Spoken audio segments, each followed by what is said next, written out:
सबसे पहले दोस्तों आप हमारा YouTube चैनल थैंक्स बात जरूर सब्सक्राइब कर ले इस लाल बटन पर क्लिक करके और नोटिफिकेशन बेल पर क्लिक करके नोटिफिकेशन भी प्राप्त कर ले, जिससे हमारी सभी वीडियो आप तक आसानी से पहुंचती रहेंगी और ये बिल्कुल फ्री ऑफ कॉस्ट है। दोस्तों इस बार गायत्री मंत्र का उच्चारण करते हैं हम सभी और परम पिता परमेश्वर से प्रार्थना करते हैं कि हे परमात्मा हमारी बुद्धि को सन्मार्ग की ओर प्रेरित कीजिए, सत्य मार्ग की ओर प्रेरित कीजिए। हम सत्य के ग्रहण करने में और असत्य को छोड़ने में हमेशा तैयार रहें, ऐसी भावना लेकर हम सभी गायत्री मंत्र का उच्चारण करेंगे। ओम भूर्भुवः स्वाहा तत्सवितुर्वरेण्यं भर्गो देवस्य धीमहि धियो यो नः प्रचोदयात्।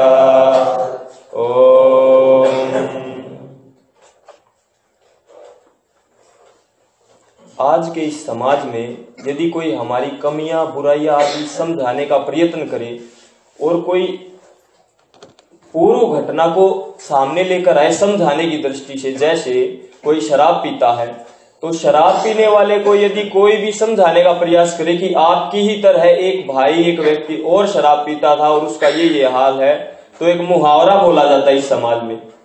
आप सभी ने बोला होगा, पढ़ा होगा, सुना होगा। वो मुहावरा है, सामान्य है, भाई क्यों गड़े मुर्दे उखाड़ते हो, गड़े मुर्दे क्यों उखाड़ते हो, बोला है ना जी, सभी ने सुना होगा, पढ़ा होगा, सबने सुना है। इस समाज में ये सामान्य सी बात है, क्यों गड़े मुर्दे उखाड़ते हो।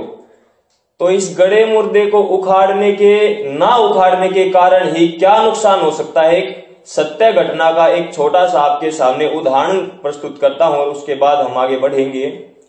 1192 ईस्वी में मोहम्मद गोरी ने आक्रमण किया था, कहां पे जी, पृथ्वीराज चौहान के ऊपर, जो दिल्ली का पूरे राष्ट्र का शासक था। आक्रमण किया 1192 ईस्वी में और उस आक्रमण में मोहम्मद गोरी गजनी की तरफ से था और ये पृथ्वीराज चौहान अपना था इधर से दिल्ली की तरफ से। दोनों में भयंकर युद्ध होने वाला था।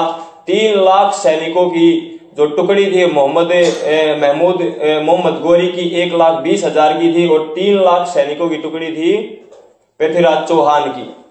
लेकिन उस युद्ध में जयचंद, जो पृथ्वीराज चौहान का ससुर था, संयोगिता का पिता था ना, राजा जयचंद कन्नौज का शासक था, उसने अपने व्यक्तिगत द्वेष के कारण अपना मन बना लिया कि मैं, बताओ जी, उस मुस्लिम शासक का साथ दूंगा। उसी समय पर राजा जयचंद के जो निजी सलाहकार थे और जो उनके सेना नायक थे, उन्होंने राजा जयचंद को एक बात बताई और कहा, हे राजन, आप इन मुसलमानों का साथ तो दे रहे हो, लेकिन 712 ईस्वी से लेकर और 1191 ईस्वी तक का इतिहास उठाकर देखो, इन्होंने कभी भी साथ लेकर पीठ में छुराई घोपा है, हमेशा कत्लेआमी किया है। और इनकी नजरों में तो हिंदू क्या है, काफिर है, और काफिर जहां मिलेगा उसका कत्ल कर देंगे, काम तमाम कर देंगे। ये बात उनके निजी सलाहकारों ने बताई और आपको जानकर हैरानी होगी, राजा जयचंद ने क्या कहा उनको कि अरे भाई क्यों गड़े मुर्दे उखाड़ते हो, कुछ नहीं होगा, मैं इस देश का शासक बन जाऊंगा, पृथ्वीराज चौहान मारा जाएगा और मैं पूरे संपूर्ण भारतवर्ष का क्या बन जाऊंगा, शासक बन जाऊंगा पूरे भारतवर्ष का। लेकिन इतिहास जो था उससे अनभिज्ञ राजा जयचंद, आपको कल्पना करो कि हुआ क्या होगा। पृथ्वीराज चौहान हार गया, सिरसा में मारा गया, लेकिन राजा जयचंद के साथ क्या हुआ ये बहुत कमों को पता है। राजा जयचंद के कन्नौज के शासन में जितने भी महिला पुरुष जितने युद्ध करने लायक थे, सबको मौत के घाट उतार दिया गया और राजा जयचंद को भी मौत के घाट उतार दिया गया। ये उस समय हुआ, क्यों हुआ, क्योंकि राजा जयचंद इतिहास की उस घटना को समझने के लिए तैयार नहीं था।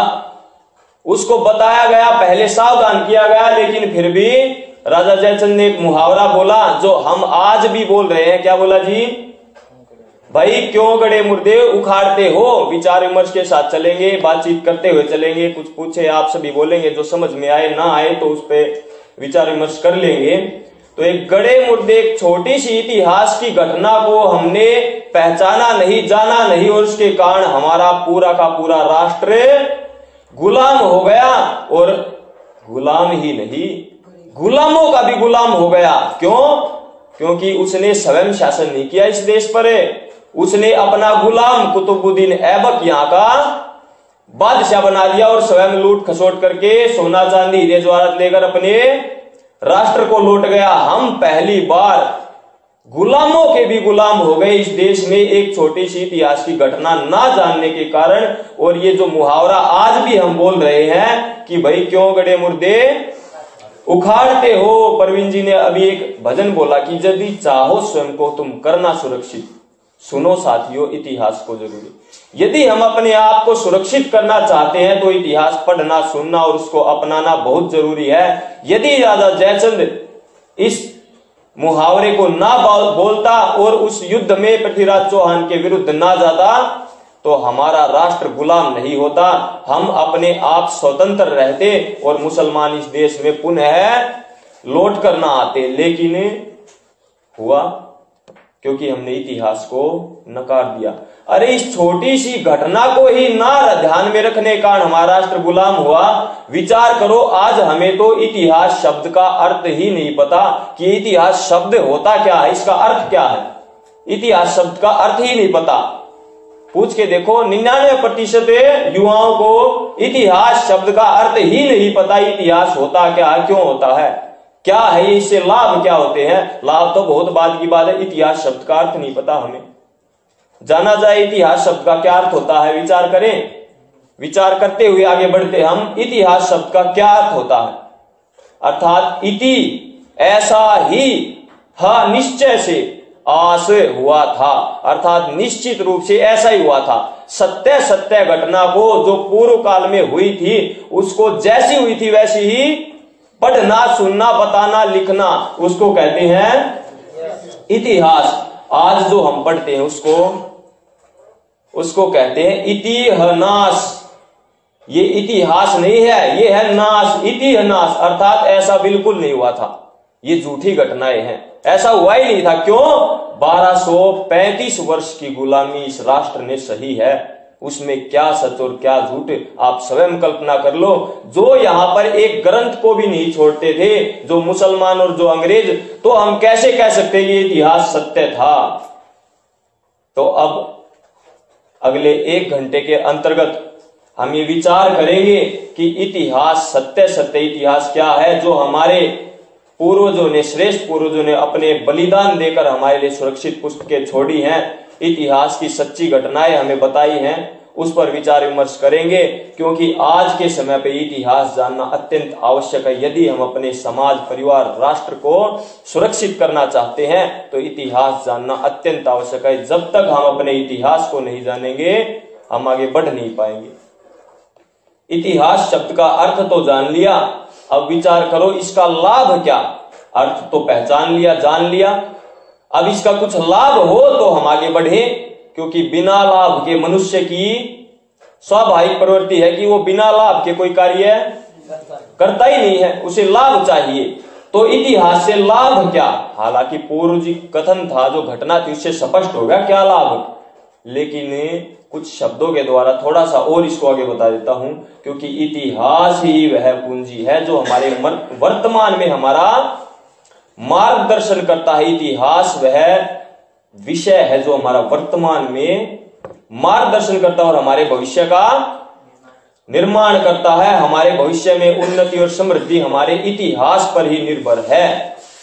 और जब हम इतिहास को पढ़ेंगे उसमें पता चलेगा हमारे पूर्वजों ने क्या क्या कमियां की थी जिनसे हम आज बच सकते हैं। हमारे श्रेष्ठ पूर्वजों ने क्या क्या कार्य किए थे, श्रेष्ठ कार्य किए थे, जो वो पूरे संपूर्ण विश्व पर न्यायपूर्ण शासन कर पाए थे। हम भी उस प्रकार से करें, ये इतिहास पढ़ने का लाभ है। और जब तक हम इस लाभ से वंचित हैं तब तक हम कल्पना ही करते हैं कि हम गऊ को बचा ले जाएंगे, हम क्रांतिकारियों को स्वतंत्रता सेनानी का दर्जा दिला दे। ये मात्र कल्पना है जो हम देशभक्ति के अन्य मात्र संगठन आदि चला रहे हैं, ये कल्पना ही है। जब तक हम अपने सुनहरा जो हमारा इतिहास है उसको नहीं पढ़ लेते और जो इतिहास के काले पन्ने हैं उनको भी जब तक नहीं पढ़ लेते तब तक हम किसी भी प्रकार की कोई भी देशभक्तिया कार्य करने में असमर्थ हैं।